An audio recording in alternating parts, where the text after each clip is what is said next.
Pasca pertemuan antara PSSI, PT LIB, dan Polri beberapa waktu lalu, harapan akan kembalinya bergulir kompetisi sepak bola tanah air mulai menemui titik terang.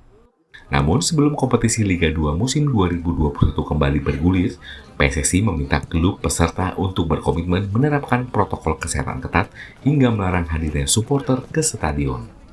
Kehadiran supporter sebenarnya dapat membantu klub dari sisi finansial.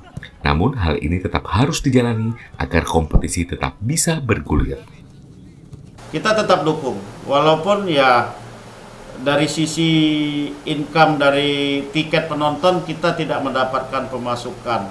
Tetapi kita harus tetap optimis dalam tahun ini, mudah-mudahan tahun ini saja, tahun depan kita Liga sudah dengan penonton gitu. Rencananya, PSSI dan PT LIB akan kembali menggulirkan kompetisi Liga 2 musim 2021 mulai tanggal 26 Juni 2021 hingga 27 November mendatang. Nur Muhammad, Kompas TV, Palembang, Sumatera Selatan.